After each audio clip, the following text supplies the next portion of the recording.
Shalom warga kerajaan, pada hari Anda mendengar berita suara gembala ini, kita sedang merayakan yaitu Hari Raya Pentakosta, ya, pencurahan Roh Kudus yang pertama kali untuk gereja Tuhan. Tapi sebelumnya itu juga adalah di mana firman Tuhan diturunkan di Gunung Sinai.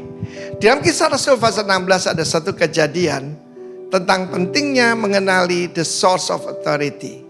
Ketika mereka sedang pergi ke tempat sembahyang ayat 16, bertemu dengan seorang budak perempuan. Hamba di sana masih muda artinya, dan dia adalah seorang oracle. Dia seorang yaitu medium yang mempunyai roh tenung. Roh tenung di sini adalah the spirit of Phaethon. Kita tahu mereka menyembah Apolos, ya, menyembah dewa Apollo, dan di sana tentang roh Piton. Roh Piton itu dengan tenungannya, tuan-tuannya memperoleh pengalaman besar.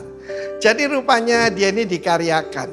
Kalau orang hatinya, Tuhan selalu memakai manusia yang menyerahkan diri. Tapi ada juga yang menyerahkan diri pada kuasa kegelapan.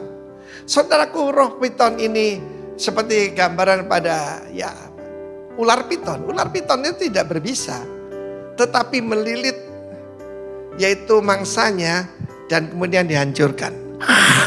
Sampai gak bisa bernapas. Apa artinya gak bisa bernapas? Tidak lagi berdoa. Nah saudara, roh jahat ini mengucapkan yang kelihatannya baik. Hati-hati saudaraku. Saya kira salah satu karunia paling penting adalah karunia membedakan roh. Dan mereka berkata, orang-orang ini, Paulus dan Silas, adalah hamba Allah yang maha tinggi. Mereka memberitakan kepadamu jalan kepada keselamatan. Wow, the way of salvation. Tetapi saudara bayangkan, oracle atau medium ini, wanita ini dikenal sebagai tukang ramal. Dan dia mengasosiasikan dirinya dengan kita sebagai hamba-hamba Tuhan. Dulu saya pernah mau diminta berkhotbah bersama seorang yang tadinya dukun katanya, tapi bertobat. Hati saya nggak tenang saudara, nggak betul ini. Bayangkan kalau saya bersama dengan dia, ya, belum pasti tentang pertobatan, belum ada buahnya kok. Jadi saya tidak pernah mau, karena iblis itu selalu dompleng, saudara. You know, iblis itu suka dompleng.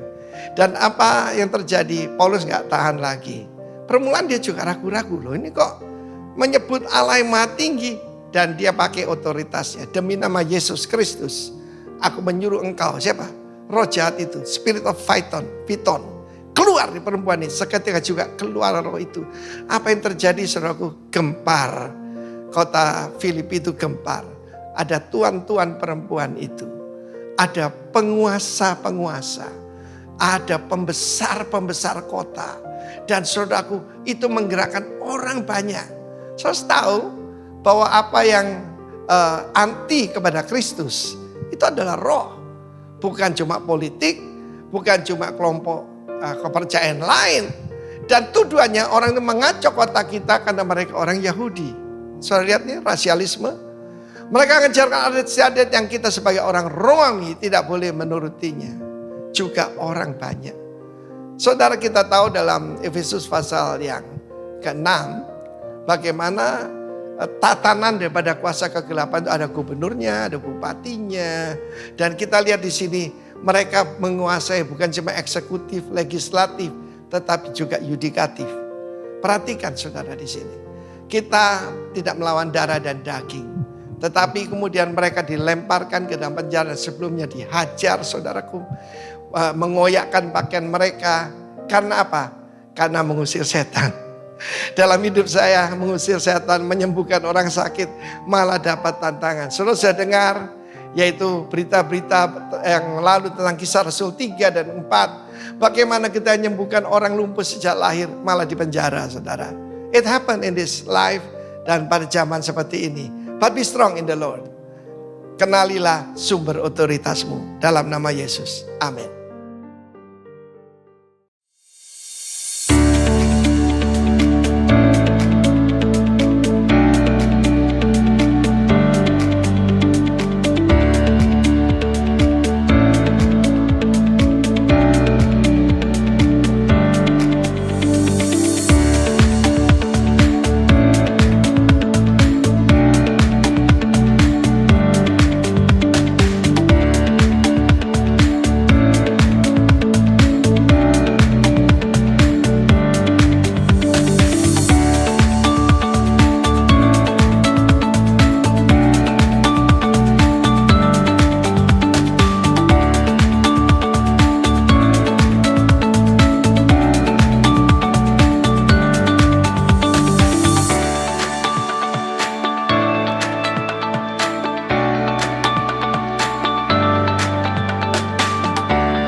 Shalom Bapak Ibu yang dikasihi dalam Tuhan. Tidak ada yang mustahil bagi Tuhan kita. Dia turut bekerja dalam setiap perkara. Apa yang sudah kita akan lakukan. Kita sekarang lagi dalam posisi mulai pengecoran untuk fondasi dan tiang. Biarlah semua ini hanya untuk memperluas kerajaan surga. Terima kasih Bapak Ibu atas dukungan Bapak Ibu di sana. Terima kasih atas bantuan doa saudara. Semuanya kami yakin dan percaya Tuhan menyertai kita semua. Dan kami percaya bangunan ini terjadi mujizat yang luar biasa. Kuasa Allah, kuasa Tuhan yang kita sembah di dalam nama Tuhan Yesus pasti akan terjadi. Terima kasih. Shalom. Tuhan Yesus memberkati.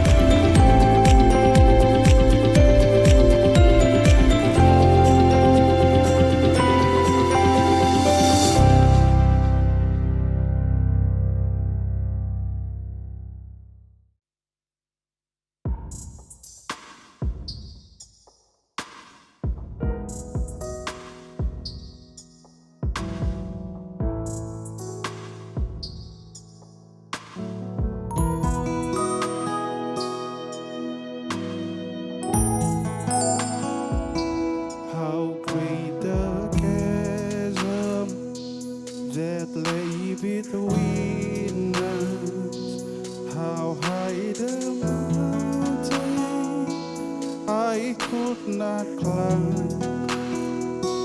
In desperation, I turned to heaven, spoke your name into the night. Then through the your loving kindness tore through the shadows of my soul. The work is finished, the end is written. Jesus Christ, my living hope.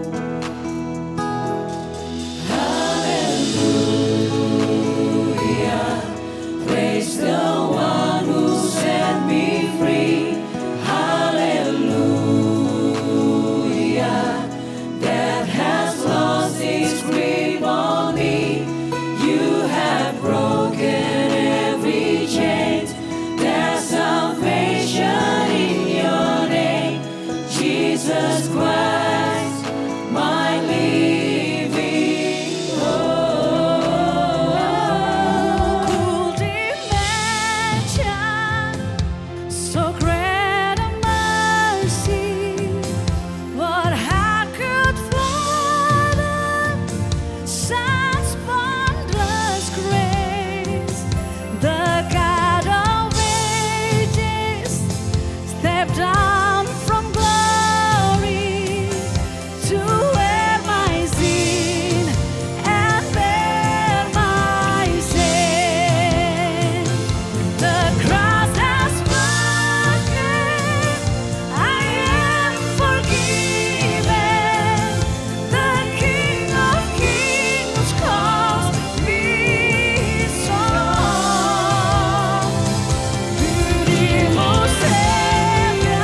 has lost his grip on me. You have broken every chain. There's salvation in your name, Jesus Christ, my living hope. Hallelujah, praise the one who set me free. Hallelujah, that has lost his grip on me. You have broken every chain. There's salvation in your name, Jesus Christ, my living hope. Jesus Christ, my living hope.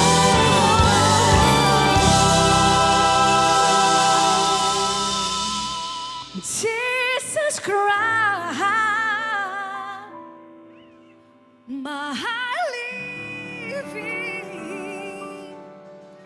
hope.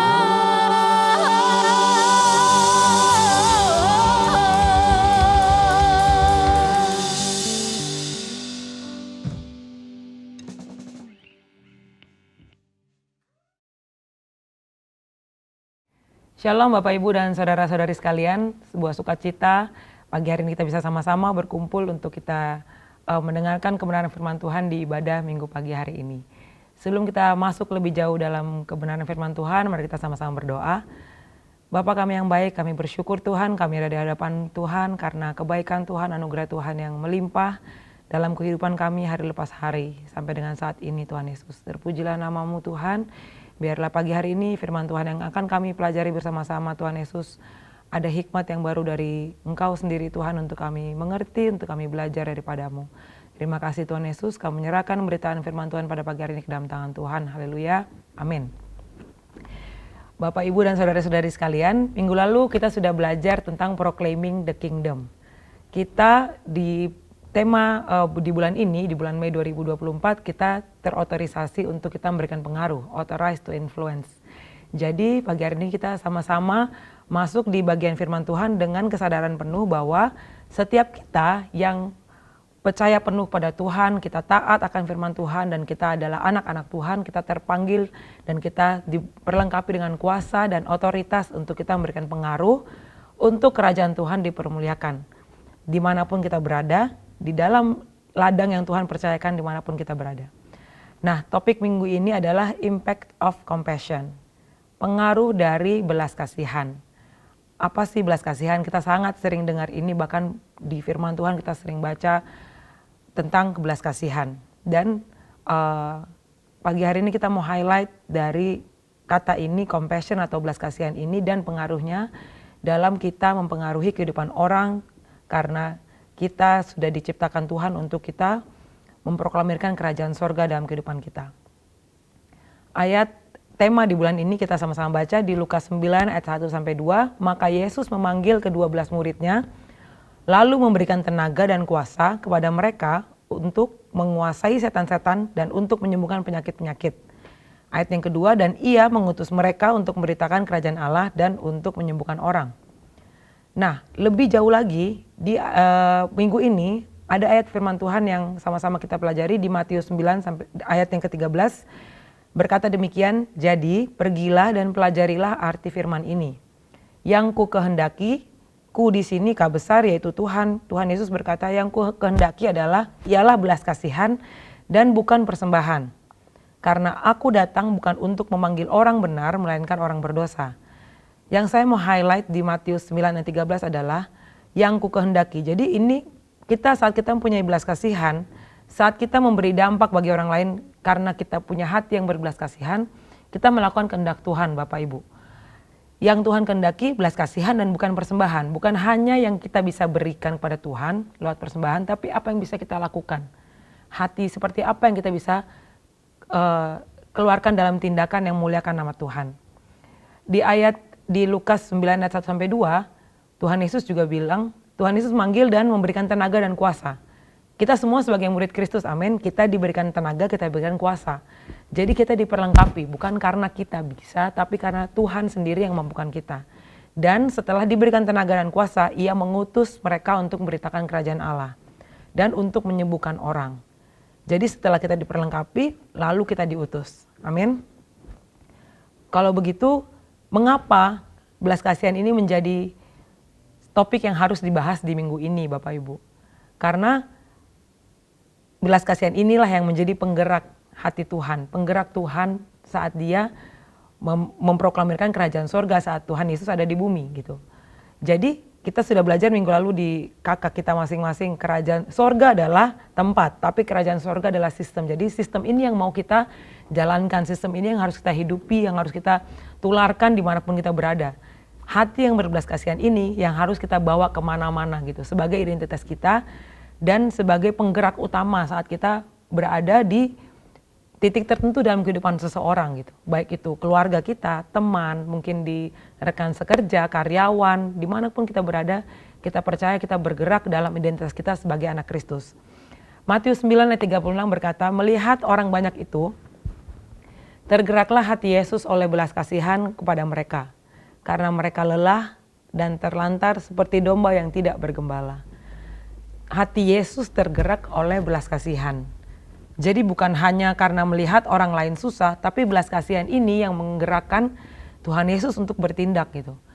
Karena mereka lelah dan terlantar. Jadi Tuhan Yesus tahu persis keadaan anak-anaknya, tahu persis keadaan orang yang dihadapi. Apakah kita bisa meneladani itu sama-sama Bapak Ibu? Saat kita mungkin bergaul ya, kita hidup di lingkungan rumah rohani, kita hidup di lingkungan pekerjaan, pertemanan, pergaulan. Apakah kita yang menggerakkan kita untuk kita hidup bersama-sama ini apa? Itu yang Bapak Ibu sendiri yang bisa jawab mungkin. Nah, tapi di sini Tuhan Yesus melihat orang lain saat kesusahan, menderita, mungkin bahkan saat mereka berbuat dosa, yang menggerakkan adalah belas kasihan. Dengan cara itu sajalah bahwa kerajaan Kristus, kerajaan sorga ini bisa diperkenalkan dan bisa besar impact-nya, besar kuasanya, besar pengaruhnya bagi kehidupan orang lain. Poinnya adalah semua orang butuh belas kasihan, siapapun itu, bagaimanapun itu. Bahkan yang terlihat baik-baik saja, terlihat aman kehidupannya. Tapi at some point, di poin tertentu kita akan tahu bahwa yang kita butuhkan adalah belas kasihan gitu. Untuk kita move on, untuk kita get on with our lives gitu. Untuk kita tetap bisa berjalan dalam kehidupan kita hari lepas hari. Hati Kristus adalah hati yang digerakkan dengan belas kasihan. Ditunjukkan dengan tindakan yang nyata kepada semua orang. Kita bisa banyak baca ya Bapak Ibu, kita bisa temukan banyak fakta bahwa belas kasihan yang menggerakkan hati Kristus. Memberi makan, Tuhan Yesus tahu nih orang-orang udah duduk tunggu Tuhan setelah selesai mengajar, mereka kelaparan, mereka banyak kebutuhan, mereka harus pulang. Tuhan Yesus tergerak oleh belas kasihan dan dia bertindak gitu. Apa yang harus dilakukan kita bisa baca di bagian firman Tuhan yang sudah pernah kita baca, mungkin 5 roti 2 ikan dan yang lain sebagainya. Kita yang terlebih dahulu sudah merasakan dan menghidupi belas kasihan Tuhan, amin. Kita ditebus karena belas kasihan Tuhan, kita dikasihi, kita dipelihara, kita disertai, kita dikuatkan setiap hari, diberi pengharapan karena Tuhan sendiri yang mengasihi kita, amin. Nah itulah dengan point of view yang sama, dengan angle yang sama Bapak Ibu, kita mau berusaha mempunyai hati yang sama untuk kita bergerak dengan belas kasihan. Sebagai perwakilan Kristus di muka bumi, seperti minggu lalu yang Pastor Daniel sempat mention di section kita di sosial media Bapak Ibu ya, Selah itu, kita yang proclaim dan show it to others gitu kan. Kita yang proclaim itu, kita yang membuat itu bisa dilihat orang, kita membuat belas kasihan ini bisa dirasakan oleh orang lain, dan membuat belas kasihan ini bukan hanya sebagai ekspresi saja, tapi melalui tindakan. Nanti kita akan sama-sama belajar bagaimananya.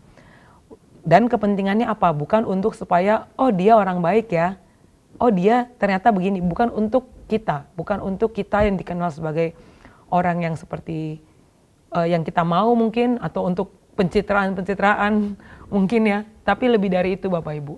Ada misi yang Tuhan sudah taruh dalam hati kita masing-masing bahwa kita menjadi perwakilan Kristus gitu kan. Kita memperlebar kerajaan sorga, sistem kerajaan sorga yang Tuhan sudah taruh dalam kehidupan kita. Tuhan sudah perlengkapi untuk kita hidupi bersama-sama. Saat kuasa Tuhan diberikan kepada kita, nah otoritas untuk berbelas kasihan itu, otoritas untuk kita bergerak seperti Kristus bergerak, untuk kita mempunyai hati seperti yang Kristus miliki, itu ada pada kita Bapak Ibu. Wewenang itu ada pada kita. Untuk kita bergerak dan kita bukan hanya sekedar teori aja gitu. Bukan hanya sekedar, oh mungkin begini ya, mungkin begitu ya, mungkin harus saya beginiin. Perlakuan kita ke orang lain akan didasarkan karena kebenaran firman Tuhan yang kita hidupi. Bagaimana kita bertindak, bagaimana kita berespon akan berdasarkan kepada apa yang sudah kita alami bersama Tuhan. Bagaimana Tuhan berbelas kasih kepada kita, bagaimana Tuhan menerima kita, itu juga yang akan kita lakukan kepada orang lain Bapak Ibu. Untuk kita bergerak dan berdampak nyata. Untuk belas kasihan ini dirasakan kepada orang lain, oleh orang lain. Apa yang dimaksud belas kasihan? Belas kasihan bisa diartikan sebagai kualitas emosional yang melibatkan perasaan empati dan simpati. Ada dua kata ini nanti kita akan kembali ya Bapak Ibu. Empati dan simpati yang kuat terhadap orang lain, terutama kepada mereka yang sedang menderita atau mengalami kesulitan. Empati dan simpati ini serupa tapi tidak sama. Mungkin bersaudara ya mereka, simpati dan empati. Tapi yang saya pelajari adalah belas kasihan melibatkan emosional yang akan menggerakkan kepada tindakan nyata. Waktu kita berempati dan kita bersimpati, simpati ini sekedar kita tahu dan kita acknowledge gitu. Kita menyadari, oh dia lagi di dalam kondisi seperti ini. Misalnya saya berkeluarga rohani, anggota kakak saya ada yang mengalami kesulitan. Saya bersimpati, oh saya turut bersimpati ya, saya turut merasakan apa yang Anda rasakan. Saat kita mulai berempati, empati dan simpati ini, nah saat saya mulai berempati, saya mulai merasakan kira-kira waktu seseorang ini lagi ada di kesulitan yang seperti A misalnya, apa ya yang terjadi dalam kehidupan dia. Practical example-nya gitu Bapak Ibu, contoh praktisnya gitu. Di perkuliahan saya di psikologi, ini menjadi satu bagian yang kami pelajari secara khusus di awal-awal. Karena untuk kita bisa membedakan apakah kita sedang berempati atau kita sekedar bersimpati. Bukan berarti ini tidak baik ya, hanya sekedar simpati atau empati. Tapi yang kita mau tekankan di sini, yang kita mau pelajari bersama-sama, bagaimana kualitas emosional yang di dalamnya ada simpati, ada empati, bisa kita lakukan dan kita jadikan ini dalam tindakan nyata. Kalau gitu, ini contohnya, misalnya si A dalam kesusahan dan saya tahu dia sedang dalam kesusahan. Saya bisa merasakan apa yang dia rasakan dan saya bisa membayangkan pasti dia begini, pasti dia overthinking ya, pasti dia susah tidur, pasti dia seperti apa misalnya. Nah kalau gitu saat saya punya hati yang berbelas kasihan, apa nih yang bisa saya buat? Saat saya berempati dan bersimpati kepada orang tersebut gitu. Kualitas emosional ini yang harus kita cari dalam diri kita, harus kita latih, harus kita sadari bahwa ini adalah identitas kita sebagai anak Tuhan. Nah, seperti yang tadi sempat saya mention sebelumnya, tidak sebatas hanya merasakan saja atau hanya oh iya, sabar ya, semangat ya. Itu baik juga Bapak Ibu, itu juga sangat-sangat bisa membawa perubahan. Tetapi di sini lebih jauh lagi, mendorong kita untuk kita, kalau gitu apa yang bisa saya buat? Kita bisa melakukan tindakan nyata apa buat saudara kita yang sedang kesusahan. Dan tidak terbatas hanya kepada keadaan yang susah-susah saja Bapak Ibu ya. Misalnya mungkin orang lain butuh untuk curhat sama kita. Atau kita tahu orang ini sedang tidak punya siapa-siapa untuk dia mengeluarkan unek-uneknya gitu. Atau dia sedang dalam kesusahan yang kita tahu saya dekat nih sama dia, mungkin saya bisa bantu. Tetapi saat saya belajar dan mempersiapkan bahan ini, belas kasihan ini juga Tuhan tunjukkan bagi kita saat kita berdosa. Amin Bapak Ibu. Seperti yang kita baca di firman Tuhan, bahwa saat Tuhan menemui orang yang berdosa, dia tidak hanya, dia tahu, dia terlebih tahu dosa yang diperbuat oleh orang ini. Kita mungkin tidak tahu kesalahan apa yang diperbuat oleh orang di sekitar kita, teman kita, saudara kita. Tapi hati yang berbelas kasih akan membuat kita bertindak yang benar gitu Bapak Ibu. Tidak hanya sekedar, oh kamu berdosa ya ternyata. Nyinyir gitu kalau kata anak-anak sekarang ya Bapak Ibu. Dan teman-teman sekalian, bukan hanya untuk dibahas keadaannya, tapi kalau gitu bagaimana kita sebagai anak Tuhan, kita menghidupi identitas kita dan kita ayo bersama-sama kita dampingi keadaan-keadaan yang susah ini untuk nama Tuhan dipermuliakan, untuk kita memberi pengaruh, untuk kita menjadi ragi yang sehat gitu, yang bagus, yang mengkamirkan seluruh adonan gitu. Di Markus 8 ayat 1-2, ini contohnya Bapak Ibu ya, berkata demikian, pada waktu itu ada pula orang banyak di situ yang besar jumlahnya, dan karena mereka tidak mempunyai makanan, Yesus memanggil murid-muridnya dan berkata, hatiku tergerak oleh belas kasihan kepada orang banyak ini. Sudah 3 hari mereka mengikuti aku dan mereka tidak mempunyai makanan. Sempat tadi saya singgung di bagian awal di sharing pagi hari ini bahwa hati yang tergerak oleh belas kasihan, ya Tuhan tahu gitu kebutuhan orang lain gitu. 3 hari mengikuti pengajaran Kristus dimanapun Tuhan berada dan mereka tidak mempunyai makanan gitu. Nanti mungkin bisa kita baca sama-sama di perikopnya secara lengkap Bapak Ibu. Pasti akan terlihat apa yang Tuhan lakukan, bagaimana Tuhan bertindak atas keadaan yang harus dipenuhi ini kebutuhannya. Dan di Yohanes 8 ayat 11, ini scene-nya Tuhan menemui perempuan yang berdosa itu ya. Jawabnya, tidak ada Tuhan. Lalu kata Yesus, aku pun tidak menghukum engkau. Pergilah dan jangan berbuat dosa lagi mulai dari sekarang. Tuhan tahu, Tuhan sangat terlebih tahu apa yang terjadi pada orang ini, pada perempuan ini. Tapi yang Tuhan buat apa? Tuhan bilang bahwa Tuhan menyentuh dia, Tuhan mendampingi dia dengan kasih gitu. Pergi dan jangan berbuat dosa lagi mulai dari sekarang. Ini tindakan yang firm, tindakan yang sangat afirmatif dari Tuhan dan bukan hanya sekedar memberitahu bahwa Tuhan sudah tahu dia keadaannya berdosa, tapi bukan hanya Tuhan memberitahu keadaannya dia, tapi Tuhan menerima dia dan Tuhan memberitahu seharusnya seperti apa setelah ini. Begitu Bapak Ibu. Jadi baiklah kita sama-sama menyadari apa itu belas kasihan, bahwa berbelas kasihan bukan berarti kita lemah atau bukan berarti kita mengasihani orang lain. Tapi lebih dari itu, kita mempunyai kualitas emosional yang bisa berdampak nyata dalam tindakan yang dibutuhkan oleh orang lain di sekitar kita, dimanapun kita berada. Ada satu artikel di Google yang mengatakan compassion atau belas kasihan adalah bisa diartikan sebagai menderita bersama atau to suffer together. Ini gabungan, ini satu pengertian yang menurut saya sangat padat ya Bapak Ibu dan jelas. Bahwa saat kita berbelas kasih, saat kita mempunyai hati yang berbelas kasihan, kita rela memberi diri untuk kita menderita bersama. Untuk kita mengetahui dan kita membantu orang lain, kita ada bersama-sama dengan dia di titik terendah dia, kita ada bersama-sama dengan dia di kesusahan-kesusahan yang dia alami Bapak Ibu. Jadi jangan lupa compassion bisa diartikan sebagai to suffer together, bukan hanya kualitas emosional tapi suatu keadaan di mana kita memilih untuk kita menderita bersama dengan orang lain yang membutuhkan. Bagaimana caranya? Kita sampai pada akhir dari sharing pada pagi hari ini. Kalau begitu bagaimana caranya untuk kita lebih bergerak dan berdampak dengan hati yang berbelas kasihan seperti yang Tuhan kehendaki? Yang pertama, kita memahami panggilan supaya hati memiliki belas kasihan.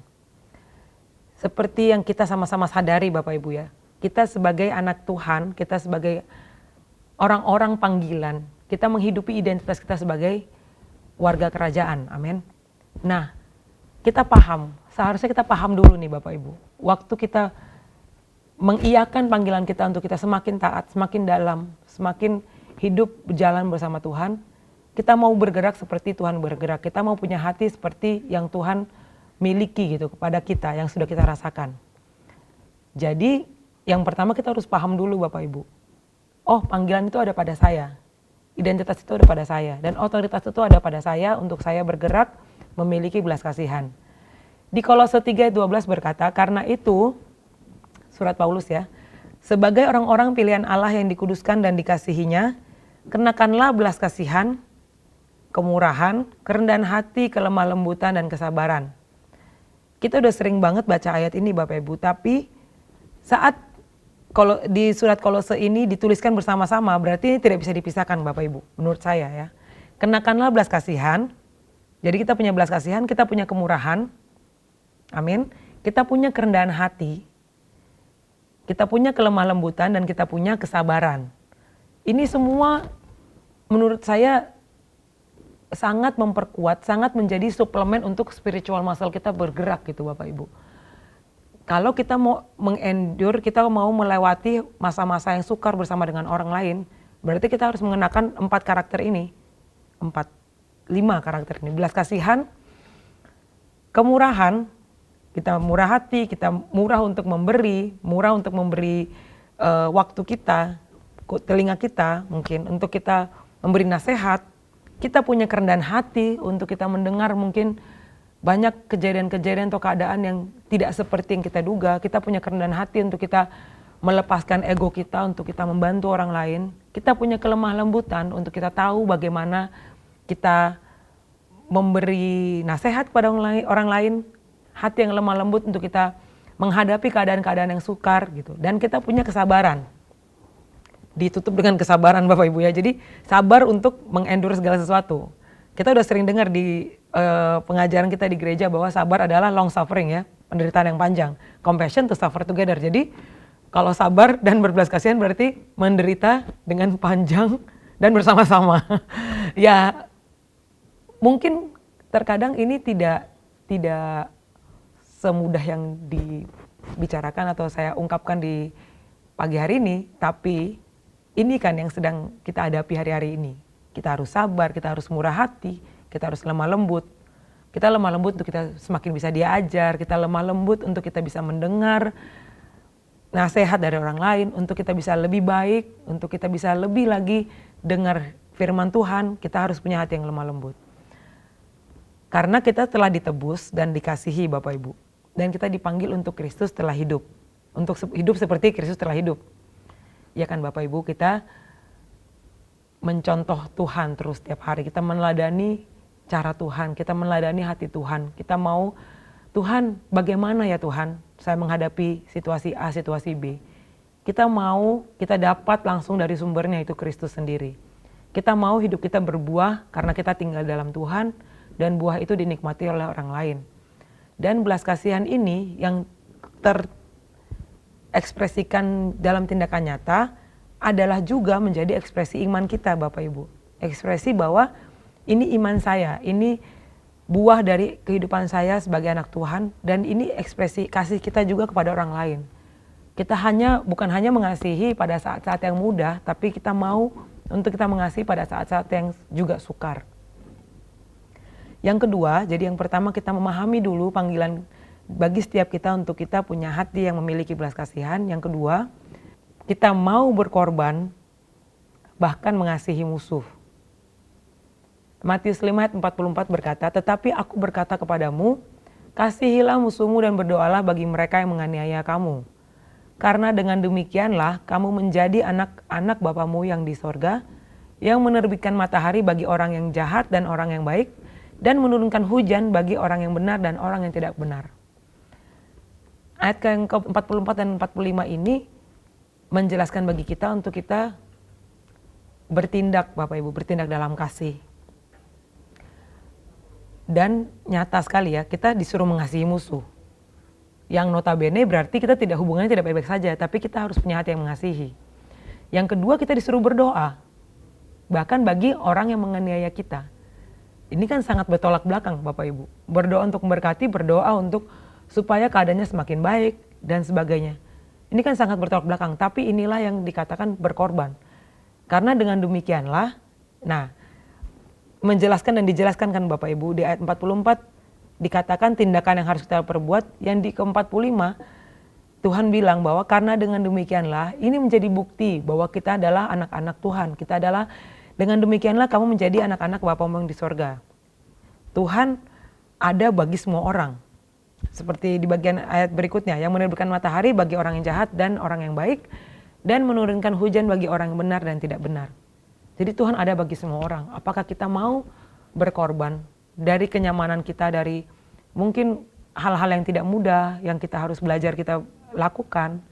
Tapi berkorban ini yang harus kita buat gitu. Karena Tuhan pun berkorban bagi kita. Amin. Tuhan mengasihi kita saat kita berdosa. Tuhan menerima kita saat kita keadaan kita mungkin tidak setia, tidak selalu setia pada Tuhan. Tapi itu yang Tuhan perbuat. Tuhan mengasihi kita. Bergerak dengan hati yang rela berkorban karena kasih Kristus yang nyata yang sudah kita rasakan, itulah yang akan menjadi dampak yang besar bagi semua orang dalam keadaan apapun. Yang ketiga, caranya. Kita memiliki kemurahan hati. Ayat yang tadi di Kolose 3 ayat 12 sudah sempat disinggung, ada kemurahan hati. Kemurahan, kerendahan hati, kelemah lembutan, dan kesabaran. Nah, cara yang ketiga untuk kita lebih lagi bisa mempunyai pengaruh dengan belas kasihan yang Tuhan sudah berikan dalam kehidupan kita adalah kita memiliki kemurahan hati, Bapak Ibu. Lukas 6 ayat 36 berkata, "Hendaklah kamu murah hati sama seperti Bapamu adalah murah hati." Kita sebagai perwakilan Kristus, perwakilan kerajaan sorga, menjadi kewajiban kita, menjadi mandat bagi kita untuk kita hidup seperti Bapak kita gitu kan.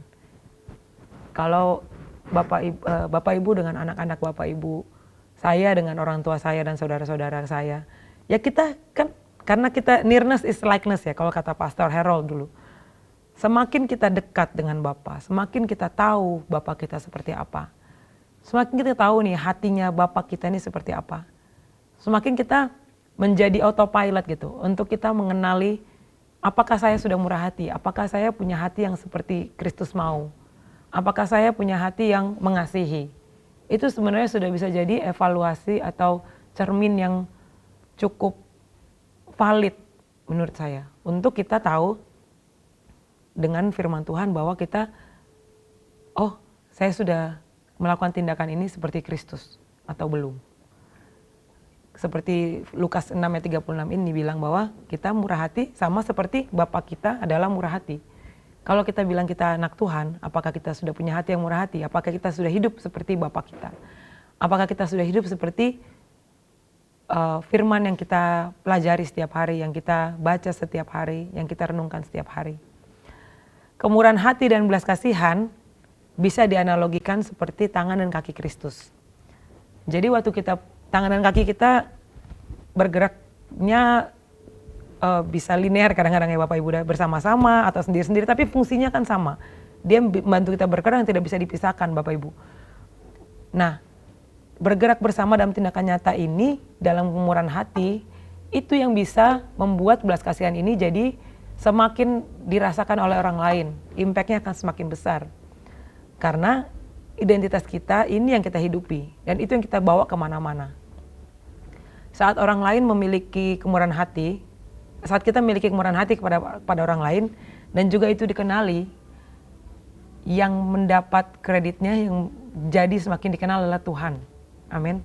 Yang semakin orang tahu, biasanya dia nggak begini deh orangnya, tapi kok ternyata semakin kita sadar bahwa identitas kita dalam Tuhan yang akan mengubahkan siapa kita dan menjadikan kita orang-orang yang bermurah hati, semakin kita tahu bahwa itulah identitas kita dan itulah yang bisa kita latih terus setiap hari, Bapak Ibu. Oleh karena itu yang saya note adalah keadaan ini harus dilakukan dan harus dilatih, Bapak Ibu. Dalam keadaan apapun dan bagaimanapun. Mungkin tidak mudah, mungkin awal-awalnya tidak mudah, tetapi kita mau sama-sama belajar lebih lagi bersama dengan Tuhan untuk kita memahami panggilan untuk kita punya hati yang berbelas kasihan, yang pertama. Yang kedua, untuk kita siap diminta berkorban, siap untuk keadaan di mana kita harus berkorban, bahkan mengasihi orang-orang yang tidak mengasihi kita kembali. Yang ketiga, kita memiliki kemurahan hati yang akan membuat kita lebih lagi memiliki kapasitas yang Tuhan mau, kapasitas yang seperti Tuhan, kapasitas yang membawa kerajaan sorga semakin dikenal dan pengaruhnya semakin diperluas dimanapun kita berada, Bapak Ibu. Seperti value di rock, kita mau sama-sama ingat lagi, ada love, ada integrity, ada grace, ada humility, ada truth ya, yang kelima. Dan semuanya itu membuat kita menjadi cahaya, menjadi terang Tuhan dimanapun kita berada. Kita mengasihi, kita berintegritas, kita hidup dengan integritas, kita hidup dalam kasih karunia, dan kasih karunia itu juga yang kita mau tularkan dalam tindakan yang penuh dengan belas kasihan, kita punya kerendahan hati, dan senantiasa kita hidup dalam kebenaran. Karena kebenaran Tuhan yang memelihara kita dan menjaga kita, menuntun kita untuk kita semakin tahu apa yang harus kita perbuat dalam rangka kita menjadi ragi yang baik, kita memproklamirkan kerajaan sorga, dan juga kita berbelas kasihan kepada orang lain, dan pengaruhnya nyata setiap hari bagi kehidupan kita dan orang lain dimanapun kita berada. Terpujilah nama Tuhan, biarlah firman Tuhan pada pagi hari ini menjadi kekuatan dan menjadi pembelajaran yang baru bagi kita semua untuk kita semakin mengasihi, kita semakin berbelas kasihan, kita semakin berpengaruh kepada orang lain karena kita menghidupi identitas kita sebagai anak Tuhan dan perwakilan kerajaan sorga dimanapun kita berada. Mari kita sama-sama berdoa. Tuhan, terima kasih banyak Bapak buat firman-Mu, buat hikmat-Mu bagi hamba-Mu untuk sama-sama sharing pada pagi hari ini Tuhan Yesus. Terpujilah nama-Mu Tuhan, biarlah apa yang kami pelajari daripada-Mu untuk kami hidupi Tuhan Yesus. Kami mau lebih lagi Tuhan tertanam, kami mau lebih lagi berpengaruh, dan kami mau menjadikan hati yang berbelas kasihan adalah hati yang kami lakukan setiap hari Tuhan Yesus. Sikap yang kami latih setiap hari Bapa. Dan kami mau memiliki sikap yang bermurah hati, kami mau berkorban karena Tuhan sendiri sudah melakukan semuanya itu bagi kami. Terpujilah nama-Mu Tuhan dari sekarang dan sampai selama-lamanya. Haleluya. Amin. Puji Tuhan, kita sudah dengar sama-sama firman Tuhan pagi hari ini. Mari tiba saatnya kita akan masuk dalam perjamuan kudus. Mari kita berdoa untuk perjamuan kudus pada pagi hari ini. Bapak, terima kasih untuk firman-Mu, dan saatnya kami akan bersekutu dengan tubuh dan darah-Mu lewat perjamuan kudus pada pagi hari ini. Semua roti, anggur dikuduskan dan kami dilayakkan untuk menerima perjamuan kudus ini Tuhan. Bersekutu dengan tubuh dan darah-Mu dalam nama Tuhan Yesus. Haleluya. Amin. Mari sama-sama kita angkat roti di tangan kanan kita dan dengarkanlah firman Tuhan. Pada malam waktu Yesus diserahkan, dia mengambil roti, mengucap syukur atasnya, dan dia berkata, inilah tubuhku yang diserahkan bagi kamu. Perbuatlah ini menjadi peringatan akan aku. Gereja Tuhan, bukankah roti yang kita angkat tinggi ini adalah persekutuan kita yang mahal dengan tubuh dari Tuhan Yesus Kristus? Amin. Mari makan dengan ucapan syukur dalam nama Tuhan Yesus Kristus. Haleluya.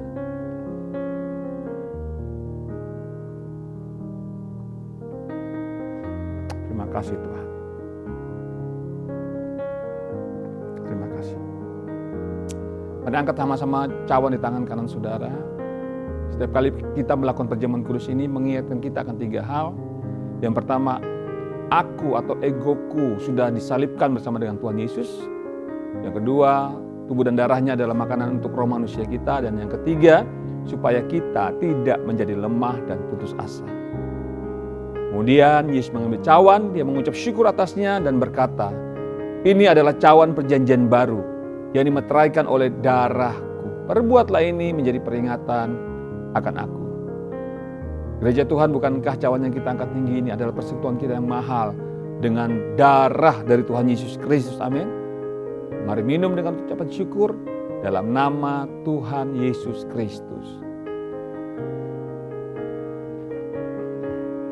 Haleluya, haleluya. Kami mengucap syukur untuk perjamuan kudus pada pagi hari ini. Terima kasih untuk karya salib-Mu yang begitu dahsyat bagi kami. Kau sungguh mengasihi kami Tuhan. Terima kasih. Sekarang kami sebagai umat-Mu mengangkat tangan dan memberkati Indonesia. Kami speak blessing, shalom Indonesia. Diberkatilah Engkau menjadi bangsa yang sejahtera. Pembangunannya terus berjalan dalam nama Tuhan Yesus Kristus. Para pemimpin di negara ini Tuhan terus diurapi Tuhan untuk bisa membawa Indonesia semakin maju dan semakin sejahtera. Demikian juga dengan kota kami Balikpapan dalam nama Tuhan Yesus Kristus. Balikpapan penuh dengan kemuliaan Tuhan. Balikpapan penuh dengan damai sejahtera dalam nama Yesus.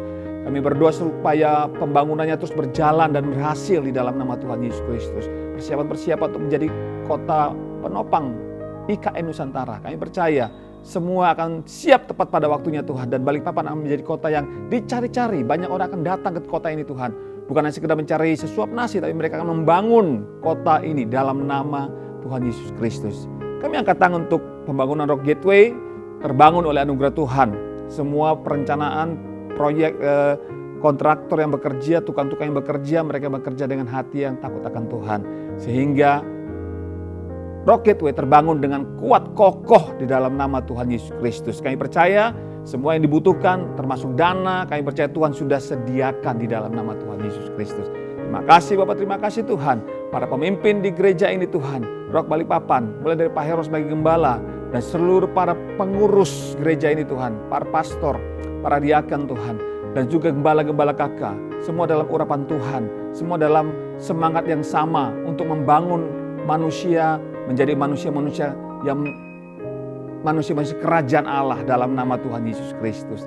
Seluruh jemaat Tuhan dalam anugerah Tuhan tetap terpelihara sempurna, dijauhkan dari sakit penyakit mara bahaya, virus mati kami tolak dalam nama Tuhan Yesus Kristus. Semua sehat untuk mempermuliakan nama Tuhan. Dalam nama Tuhan Yesus kami sudah berdoa dan mengucap syukur. Haleluya. Amin. Amin. Sekarang kita akan memberikan persembahan. Bapak Ibu, mari kita angkat. Karena kita memberikan secara online, kita angkat handphone kita berdoa untuk persembahan. Kami akan memberikan persembahan secara online.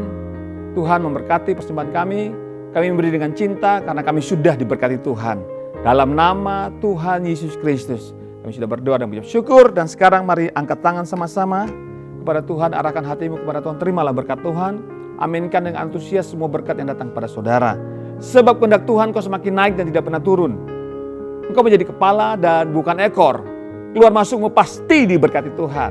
Sekarang kita kepalkan dua tangan kita. Ucapkan dengan iman percaya bahwa apa saja yang saya buat dengan tangan saya ini pasti berhasil, sehat dan beruntung. Apa saja yang saya buat dengan tangan saya ini pasti berhasil, sehat dan beruntung. Sekali lagi sama-sama katakan bahwa apa saja yang saya buat dengan tangan saya ini pasti berhasil, sehat dan beruntung. Mari para imam, para suami, tumpang tangkut istri dan anak-anakmu, terimalah berkat Tuhan. Tuhan memberkati dan melindungi engkau.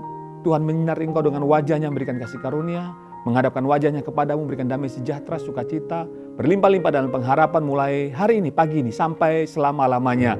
Dalam nama Tuhan Yesus Kristus. Haleluya. Amin, amin, amin. Selamat hari Minggu. Tuhan Yesus memberkati kita semua. Shalom.